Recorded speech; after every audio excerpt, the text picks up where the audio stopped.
Someone asked, state records from a later period in the book of Joshua. Yes? Yes. Because the book of Joshua is part of the state revision known as the Deuteronomic history. Remember that we noticed that the book of Deuteronomy had two beginnings? That Deuteronomy itself begins in chapter 4, and that the Deuteronomic history begins in chapter 1. Some interesting, I want to show you some examples. Look at Joshua 18 and verse 28. This will give you an idea. 18 and verse 28. It lists these cities of Benjamin, verse 21. Now these are the cities of the tribe of Benjamin according to their families. Jericho, Beth Hogla, Emek Keziz, Beth Arabah, and so forth. Now if you look in verse 28, you'll see that included are Zelah, Ha'elath, Jebus, that is Jerusalem, Gibeah, and Kiriath Jearim, or Yerim. Now this Kiriath Yearim is a city that we run into a lot in the narratives. And you'll see there that it is a Benjaminite city, right? And in chapter 15, turn back to chapter 15 now, we have the very, very, very, very orderly city list of Judah beginning in chapter 15 and verse 20. This is the inheritance of the tribe of the people of Judah according to their families. Verse 21 reads, the cities belonging to the tribe of the people of Judah in the extreme south toward the boundary of Edom were, and it lists them, right? That's the extreme southern desert of Judah. In verse 33, the lowland, and then it lists the cities of the lowland, right? Then the cities on the slopes, right? The districts, we noticed that there were 12 districts exactly in this list. And why among all the tribes of Judah are only the cities of Judah listed as 12 separate districts? Well, we're going to come to find that Jehoshaphat reorganized the kingdom of Judah into 12 districts. So what does this division represent? It represents Jehoshaphat's reorganization of the kingdom of Judah into 12 districts. And it's interesting that one of these districts includes, verse 60, Kiriath Baal, that is, Kiriath Jearim. Now, where did we see that city a moment ago? In Benjamin. And here it's where? It's in Judah. Is this a mistake? Is this a mistake? No. What is it? It's under the reorganization. You'll remember that Judah and Israel, the two kingdoms, fought over Benjamin, the tribe in between, and that Abijah, the Judean king, captured Benjamin. Okay. And a large part of what had been the tribe of Benjamin's territory became territory of the kingdom of Judah. Right? So, we have, because of that fact, in the state record, we have cities listed in more than one place. That represents different times. We also ran across the city of the Arabah, the city of the lowland. We read it in 1822, and here it is in 1561. In the wilderness, this is the Judean wilderness, Beth Arabah. And we just read in 1822 that that was a city in Benjamin. If you want to look back at 1822,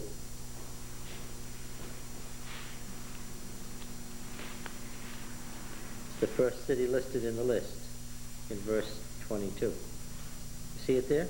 Everybody with me?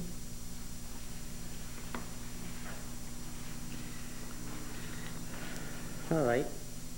Now it's interesting that the border list for Benjamin, chapter 18, verses 11 through 20, it gives a border list here, and then it lists the cities. And we find the following cities: Zemaraim, verse 22. Zemaraim, rather, verse 22. Can't read my own writing. The second city in verse 22, Zemaraim. Verse 23, we find the city of Ophrah mentioned. Ophrah, the last city in verse 23. These cities are north of the border that's given. They aren't in Benjamin. They're in Ephraim.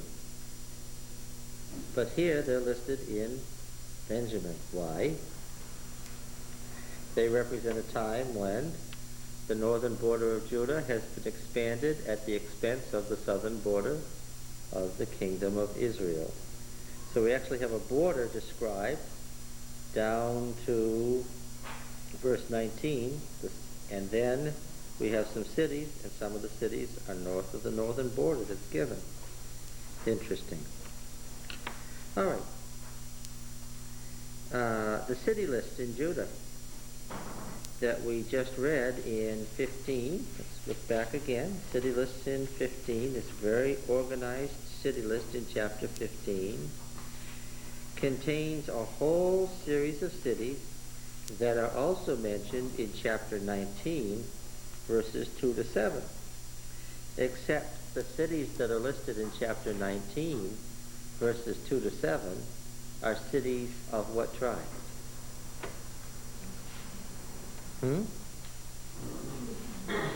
Simeon. The list in chapter 19 represents the city list when Simeon was still recognized as a separate ethnic group or tribal group. What happened to Simeon? It was utterly and totally absorbed into the tribe of Judah, and its cities are listed entirely as cities of Judah in the city list in chapter 15. Which comes first, friends? Chapter 19 or chapter 15? 19, when Simeon's still around. 15 is a later list from the reorganization under Jehoshaphat. Got it? Okay, good. Aren't we having fun?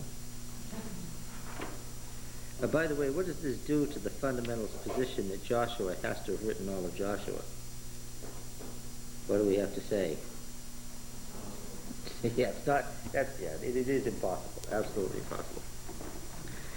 All right. The city list of Judah also has the following cities mentioned: Eshtaol on the northwest boundary, Zorah, Ekron on the northwest boundary of Judah. All of those cities, all three of them, are said to have been cities in the territory of the tribe of Dan. Now, why did they move from Dan to Judah? What happened to Dan? The Danites could not conquer any of their territory, so what did they do? They left entirely and moved way up north of the waters of Merom, way up north of Lake Eula. There's the Lake of Galilee, then a little smaller lake just above it, Lake Eula. And the tributaries coming out of the mountains, the White Mountains, the Lebanon. At the north end there, the sacred mountain, Mount Hermon, remember? Right there is where Dan settled down and became a city-state.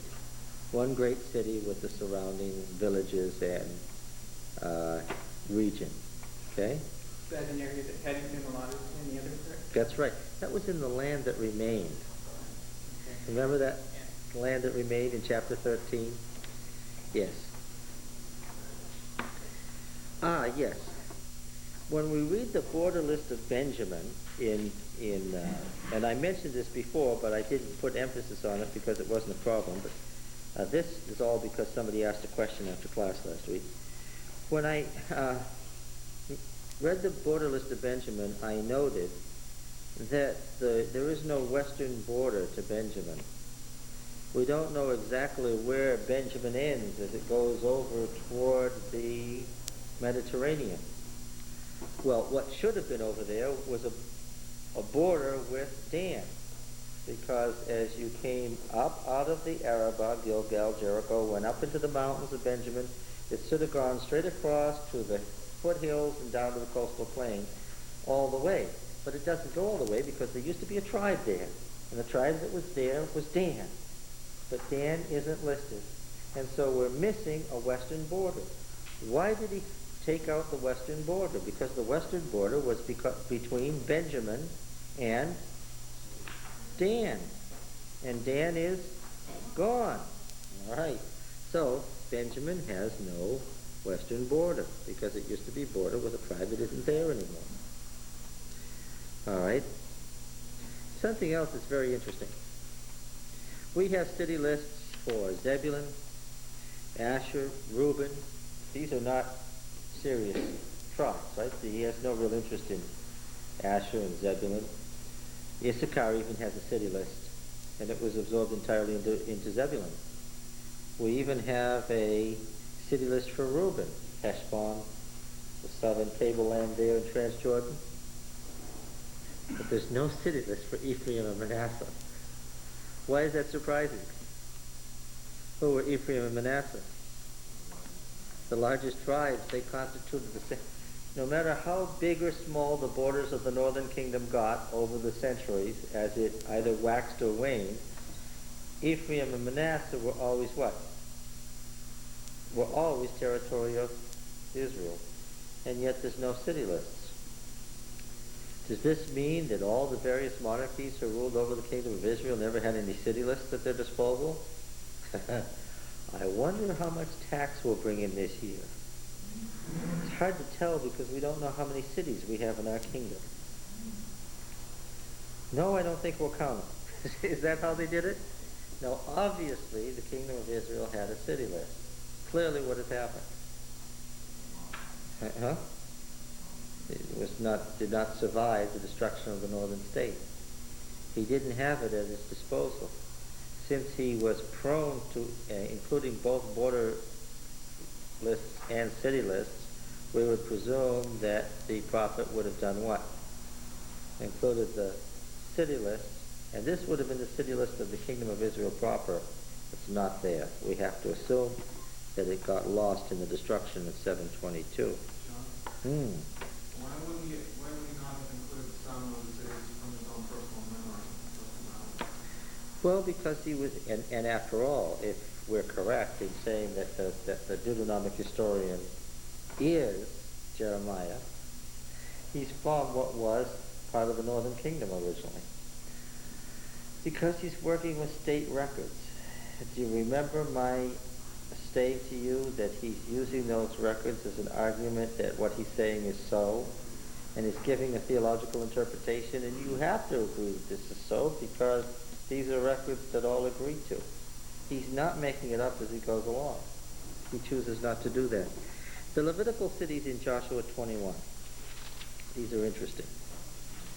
How many of those were there? Do you remember? How many? 48, yes. The 48 Levitical cities in Joshua 21. Well, the chronicler, with his great interest in this, records in 1 Chronicles 6 the same thing. I've been trying to avoid the chronicler as much as possible. He comes with his own set of interesting things. But if you read in 1 Chronicles 6, verses 54 to 58, there's a paragraph there about the city lists of the Kohathites. And you'll see that it cross-references in your margin to Joshua 21 and also to Joshua 14 and 15. Do you all see that? If you'll compare that carefully, you'll see it differs in details. Some cities that he says were part of the Levitical cities aren't, and others are. Does that mean either the Deuteronomist made a mistake or the chronicler made a mistake? No, it means what? That at different times, different cities were involved with the Levitical ownership. Yes. There's another thing about this Levitical city list in Joshua 21. It conflicts with the border list contained in Joshua in 4 places. And the 4 places are rather interesting. The first one is that Shechem. Now, Shechem isn't just any city. In the Levitical city list, Shechem is a city in Ephraim rather than in Manasseh. You all remember what Shechem is? There between the Mount of Blessing and the Mount of Cursing, right in the center of Mount Ephraim, in the very center of Israelite territory, the first city-state that joined them, the first place in Joshua 8 where they had the great covenant ceremony, part of which is recorded now in Joshua 24.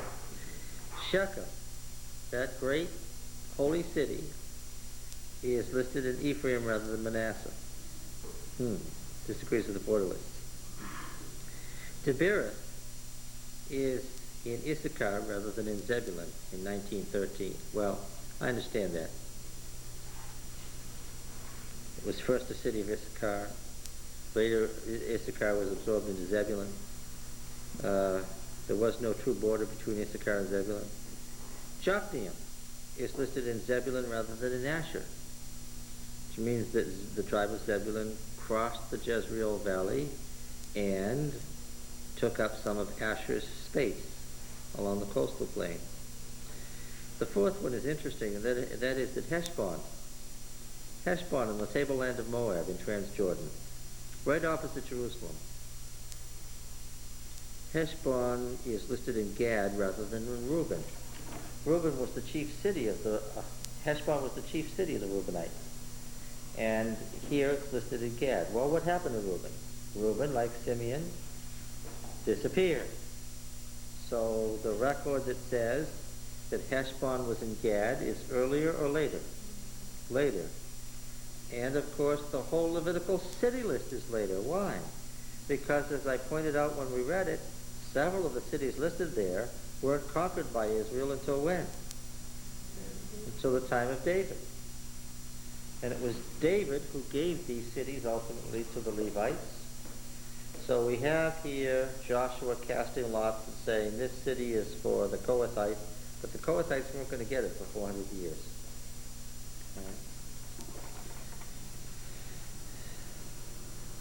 The city list of Benjamin in chapter 18 coincides with the city list of Judah in chapter 15. It has the same geographical divisions and represents a time when Benjamin was part of the kingdom of Judah. Okay?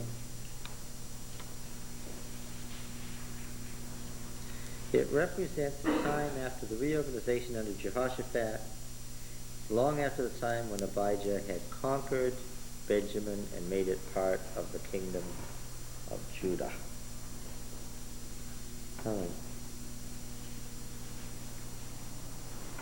As far as I know, Joshua was the first organized attempt to explain the history of the conquest. They actually were down at the end before anybody was writing an organized picture of the conquest. There's a problem all the way through Joshua. There's a theological problem.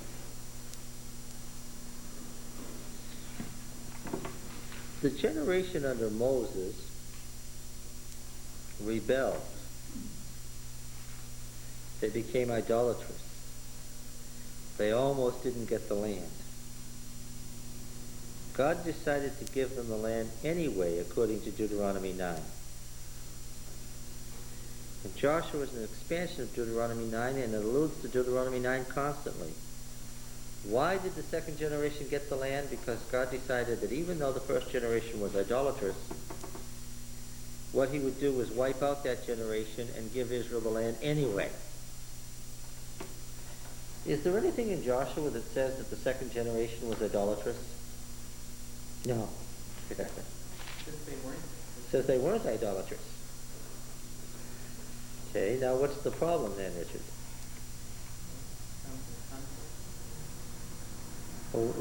Wherein is there a problem in the book of Joshua? we have found out the book of Joshua is much less simplistic than we thought it was. Joshua doesn't say that they mowed down the Canaanites. What does Joshua say? All the territory that they could. And there was territory what? That they couldn't. Does it actually say couldn't? Yes, it really says couldn't. Yeah. The ones that weren't idolaters were all the ones that joined them from the clan of Canaan. Yeah, but what's the theological problem? If God decided to give them the land, and if the second generation wasn't idolaters, what should have happened? They should have gotten what? They should have gotten the whole land. So, just as Deuteronomy ends with an unanswered question, Joshua ends with an unanswered question. And what should we ask at the end of Joshua? Why didn't God give that first generation that wasn't idolatrous, that was fully faithful? In fact, it's one of the few generations in the Bible where a later Bible writer has nothing but good to say about them. They did everything God asked them to do. They tramped all over the land. They fought everywhere He told them to fight. They fought for as long as He told them to fight. Whatever He said to do, they did. They never turned aside to the right hand or the left. They conquered a lot of territory. But what? Still couldn't conquer the land. So, we end Joshua with a question. Why not? What's going on here? There's a problem. Now we found that Joshua did two things. The book of Joshua in chapter 1 recapitulated Deuteronomy and told us that to understand what was going to happen in Joshua, we had to read what? Deuteronomy. Even though it's a separate book and a separate scroll, he makes it very clear to us in Joshua 1 that if you want to know what's going on here in Joshua, what do you have to do? You have to read the book of the law. You've got to read Deuteronomy. Now it's very interesting how Judges begins. Judges begins very strangely. We've already looked at Judges. And what did we notice was the problem? We noticed that at 1:1 it said, after the death of Joshua, the people of Israel inquired. And this is all about the things that they couldn't conquer, right? And then we noticed, yes, right, in 2:6, when Joshua dismissed the people of Israel. Do you remember that? I said you can't keep a good man down. That's the problem. All right, now,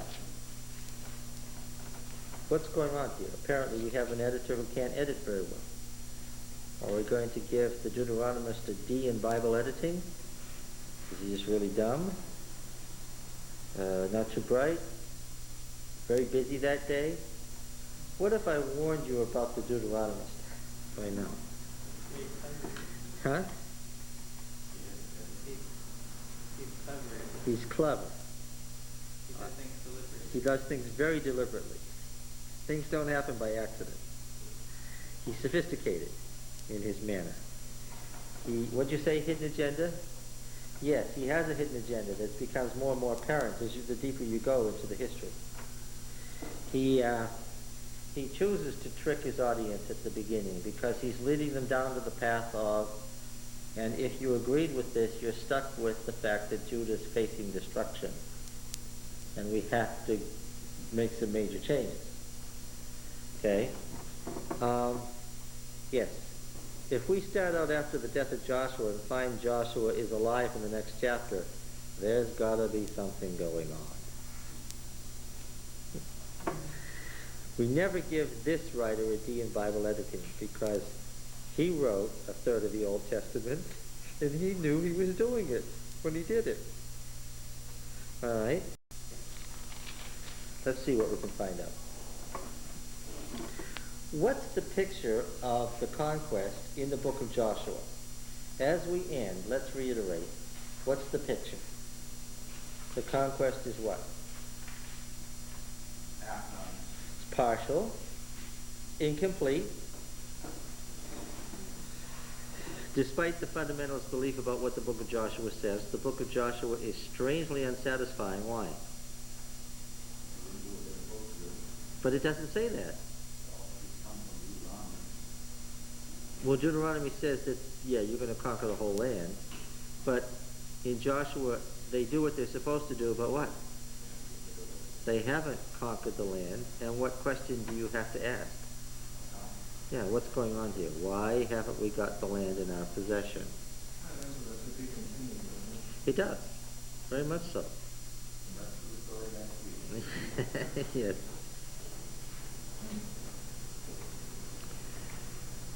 Now this is viewed in chapter 1 very dispassionately. He distances himself from the people. He's a very careful writer. Sometimes he tells you what the people are thinking, or what the chief characters are thinking, what God is thinking. Remember, the only person who knows absolutely what's going on in the Deuteronomic history is what? The Deuteronomist. He can tell you at any given moment what the prophet was thinking, what the people were thinking, and what God was thinking. And he's the only one who knows. Right? Because he's the prophet like Moses who has absolute authority. Here he doesn't do that at all. Doesn't tell you what anybody's thinking. He distances himself and speaks very dispassionately and from an external viewpoint about what happened. What do we want Israel to do at this point? Conquer. Conquer what? The rest of the land. Yes. What I want now is I want to hear the story of how Israel conquered the rest of the unconquered territory. After the death of Joshua, the people of Israel inquired of Yahweh, who shall go up first for us to fight against the Canaanites? Okay? That's right where I want it to be. Yahweh said, Judah shall go up. Behold, I have given the land into his hand. Now what do you say? Now that you've got the setting, what do you say? Hooray! What's going to happen? We're underway.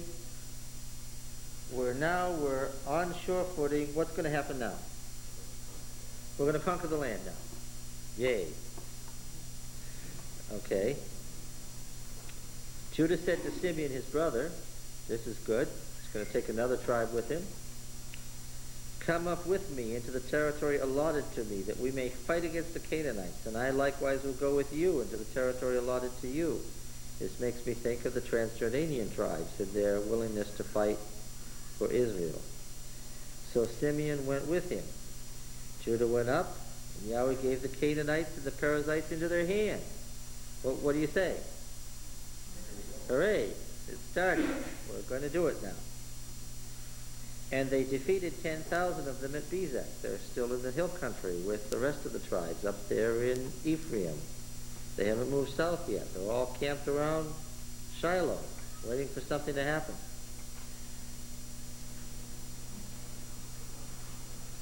They came upon Adoni-Bezek at Bezek, fought against him, and defeated the Canaanites and the Perizzites. The lord of Bezek fled, and they pursued him and caught him and cut off his thumbs and great toes. And he said 70 kings, notice the number, with their thumbs and great toes cut off, used to pick up scraps under my table, as I've done, so God has requited me. And they took him to Jerusalem, and he died there. Okay, the destruction of the Canaanite king and his death at Jerusalem is prophetic, obviously. And the men of Judah fought against Jerusalem and took it and smote it with the edge of the sword. And what do we expect? That they were what? They're going to possess the land now, right? And they set the city on fire. And afterward, the men of Judah went down to fight against the Canaanites who dwelt in the hill country and in the Negev, the southern desert, and in the lowlands. And Judah went against the Canaanites who dwelt in Hebron. And they defeated Sheshai and Ahiman and Talmai, the three giants. So what's happening? How's it going? Okay, this is the beginning of the conquest. This is what we needed to hear at the end of Joshua. From there they went against the inhabitants of Debir. The name of Dever was Kiriath-Sepher. And Caleb said, he who attacks Kiriath-Sepher and takes it, I will give him Achsah, my daughter, as wife. Othniel, the son of Kenaz, Caleb's younger brother, took it. We don't know why Othniel is mentioned yet. We were talking about a general story about a whole tribe, and now all of a sudden what? We're talking about one individual. I wonder why. I mean, that was going to be my question. I mean, Judah was going to be the leader of everybody. It seems that they only went and conquered just certain kingdoms. Yes, certain city-states, that's right. That's right. But we don't know that yet. All we know is that everything they attack, they're conquering, yes. And this looks like the beginning of conquering everything. Later on, I'm going to find out why we get Othniel in the story. Why? One of? No, not one of. What? When I turn the page, who do I discover is the very first judge, the successor of Joshua. 3 verse 7.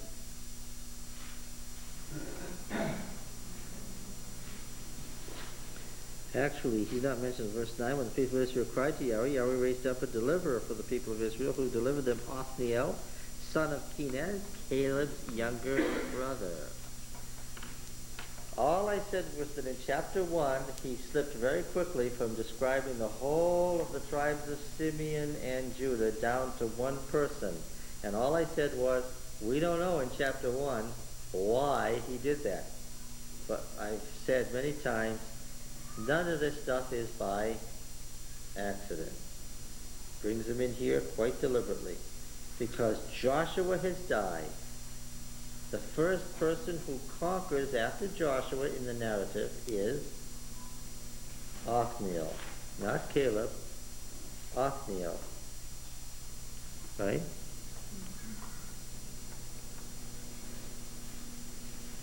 Am I right? Why did I mention Caleb? See that she was saved from Othniel. Well, because Caleb is the owner of the whole area. He was the one who Joshua had allotted it to in Joshua 15. But we don't have right here a mention of Caleb conquering anything. You see, I know because I read Joshua that where it says in verse 10, and Judah went against the Canaanites who dwelt in Hebron, that who exactly went against the Canaanites in Hebron? Who exactly was it? Do you remember?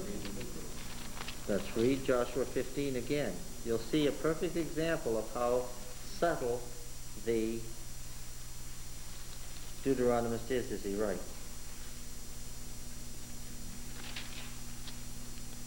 Chapter 14, verse 6. The people of Judah came to Joshua at Gilgal, and Caleb the son of Jephunneh the Kenizzite said to him, you know what Yahweh said to Moses, the man of God, at Kadesh Barnea, and so forth. Verse 13. Then Joshua blessed him, and he gave Hebron to Caleb the son of Jephunneh for an inheritance. So Hebron became the inheritance of Caleb the son of Jephunneh, the Kenizzite, to this day, because he wholly followed Yahweh, the God of Israel. Now the name of Hebron formerly was Kiriath Arba. This Arba was the greatest man among the giants. Okay? So who technically conquered Hebron? And we see in chapter 15, verse 13, chapter 15, verse 13, according to the commandment of Yahweh to Joshua, he gave to Caleb the son of Jephunneh a portion among the people of Judah, Kiriath Arba, that is Hebron, Arba being the father of Anak. And Caleb, 15 verse 14, and Caleb drove out from there the three sons of Anak, Sheshai, Ahiman, and Talmai, the descendants of Anak.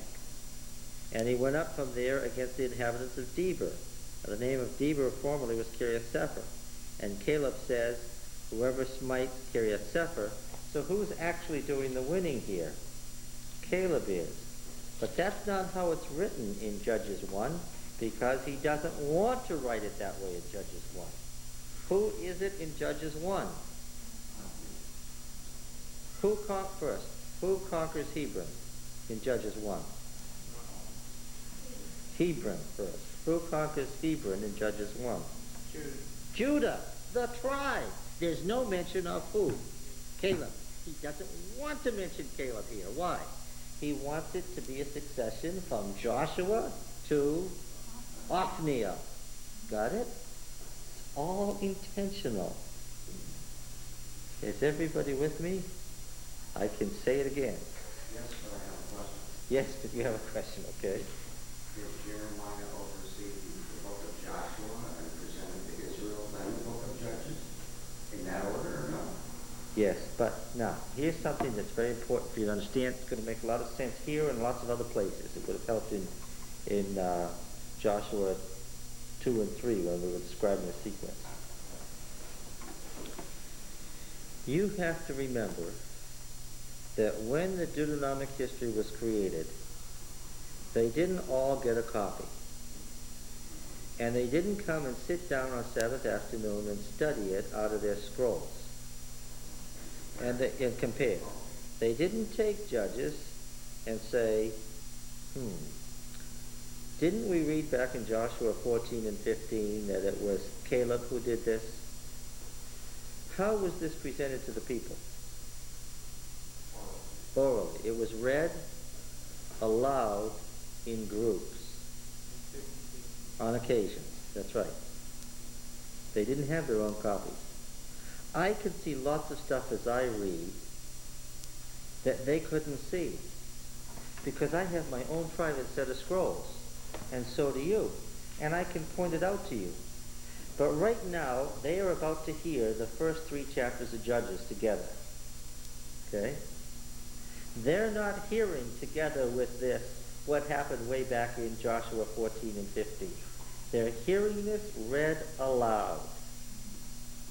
And as he's introducing the book of Judges to them, he's mentioning Joshua and how the tribe of Judah conquered this territory. And in the tribe of Judah, the guy who conquered was Othniel. Why? Because in 5 more minutes, they're going to hear what? They're going to hear about Othniel, the first judge, the successor of Joshua. The oral statement is what counts. He's tying together, because they're only hearing. He's tying together Joshua to Othniel, because in only 5 minutes they're going to hear about Othniel. All right? You give authority to Othniel's judgment. Yeah, to make the judges the successors to Joshua.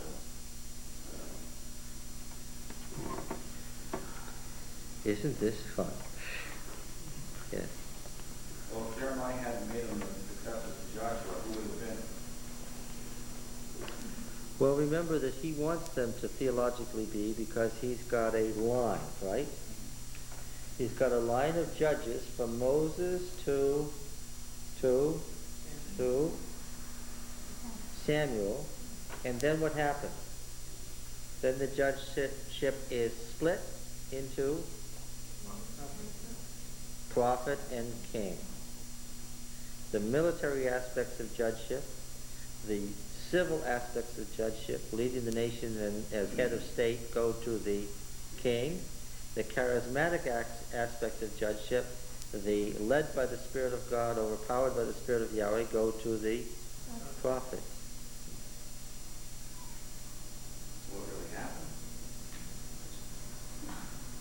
After Joshua died. Well, the only thing that didn't happen quite the way it reads in Judges is you get the impression they're all successive. You got 600 years worth of judges and oppressions to fit into 300 years. So they weren't successive, they were what? Overlapping. But for purposes of his story, he's telling them in succession. And also for purposes of his story, how many does he happen to have? He happens to have 12. Doesn't that work out nicely? All right. Obviously, there's a little more conflict in here, probably Between between each other. each other, a lot of these judges were probably local judges, didn't rule over the whole nation. There wasn't one whole nation anyway. There was an Israel and a Judah, right? Just fighting the Canaanites, just fighting each other. That's true. Number 1 is Othniel. Number 2 is Ehud. 3 is Deborah. 4 is Gideon.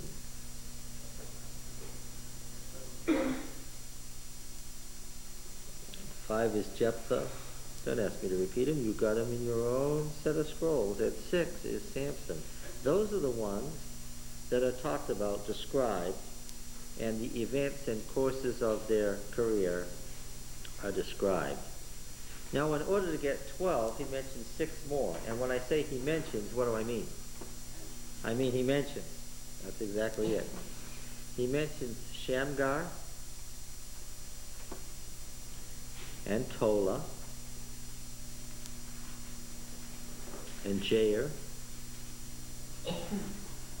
and Ibzan and Elon and Abdon. And we're going to figure out what tribes these folks are from.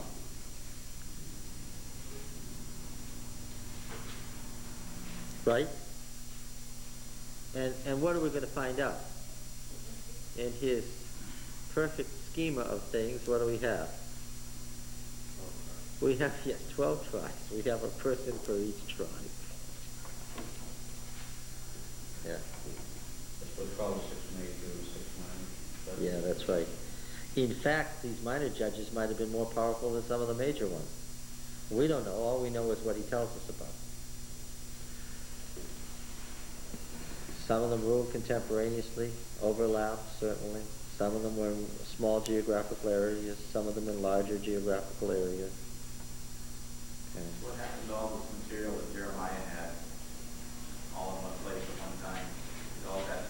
Well, of course, this was at the beginning of the reign of Josiah in 639 BC. That's 39 years before 600 and 586, 14 years later. So what does that mean? 40 and 1454. A little more than 50 years later, what happened to Judah? It was destroyed. And what happened to the city of Jerusalem, where all these state records were kept? It was destroyed. And what happened to the provincial cities, the provincial capitals like Lachish and Azekah and Hebron? We didn't have foresight to hide any of the stuff. They're in caves and we haven't found it yet. Well, that's trying to prove a negative, which you can never do. Could I say no, none of it's there? No. It's always hope, right? There's always hope. Okay? Until 1947, the oldest Old Testament manuscript was in 900 AD, except for a little piece of the Nash Papyrus, which was big enough to serve a dog on his supper on, which wasn't much. And then what? And then, yeah. So, yes, we can always hope. All right, now, getting back to the interesting thing about Judges 1. Joshua 1 recapitulated Deuteronomy and said what the basis was on which they would have success.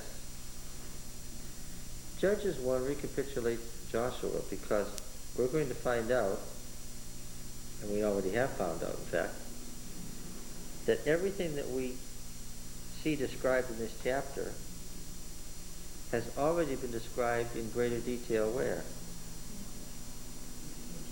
In Joshua. Now we're finding out that the pattern that started in Joshua continued after his death. Okay? So far, it looks like the pattern is going to be a pattern of complete conquest. What Joshua started continued right after his death. They began to continue to conquer, right? So far, things are going fine. Verse 13, and Othniel the son of Kenaz, Caleb's younger brother, took it. He gave him Achsah, his daughter, as wife. When she came to him, she urged him to ask her father for a field. And she alighted from her ass, and Caleb said to her, what do you wish? She said, give me a present, since you set me in the Negev, give me also springs of water. Caleb gave her the upper springs and the lower springs. And the descendants of the Kenites, Moses' father-in-law, went up with the people of Judah from the city of palms into the wilderness of Judah, which lies in the Negev near Arad, and they went and settled with the people. And Judah went with Simeon his brother, and they defeated the Canaanites who inhabited Zephath and utterly destroyed it. So the name of the city was called Hormah, based on Cherem, which means to annihilate or destroy. So far the story is one of unmitigated conquest. So far it's hooray! The conquest begun by Joshua is going to continue. Then in verse 18, the pattern changes. Now there's an error in the Masoretic text, probably intentional error. Somebody probably changed it because they thought they knew better. But it's an error nonetheless. It's wrong. We know it's wrong historically, and it doesn't make any sense in context. What happened here is that the next words, the words of verse 18 should read, but Judah did not take Gaza with its territory, or Ashkelon with its territory, or Ekron with its territory. And that is a disaster. What had we thought up to this point? That they were on the pattern of conquest. Now, what question comes to our mind? Even those of us who aren't bright can figure out a question here. What is it? Why? What happened here? Why did the pattern of conquest stop? What's going on? It says, now the Lord was with Judah, and he took possession of the hill country, but he could not drive out the inhabitants of the plain because they had chariots of iron. But that doesn't describe anything theologically. That tells me militarily, historically, why they couldn't conquer it. But of course the idea was that God could have conquered those chariots any day. The question is, what? Why didn't he? I want to know. And Hebron was given to Caleb, as Moses had said, and he drove out from it the three sons of Anak. I mentioned that after he's got Jephunneh in there. But the people of Benjamin did not drive out the Jebusites who dwelt in Jerusalem. So the Jebusites have dwelt with the people of Benjamin in Jerusalem to this day, which anybody living in Jeremiah's day could have attested to. The house of Joseph also went up against Bethel, and Yahweh was with them. And the house of Joseph sent to spy out Bethel. Now the name of the city was formerly Luz, and the spies saw a man coming out of the city. They said to him, pray, show us the way into the city, and we'll deal kindly with you. He showed them the way into the city, and they smote the city with the edge of the sword, but they let the man and all his family go. The man went into the land of the Hittites and built a city and called its name Luz. Now that's a sad story. That is its name to this day. Poor guy. In order to save his life, the life of his family, he had to betray his town, his kinsmen, and they let him go, and he went and built a city after the name of the city that he had lived in. That's a sad story.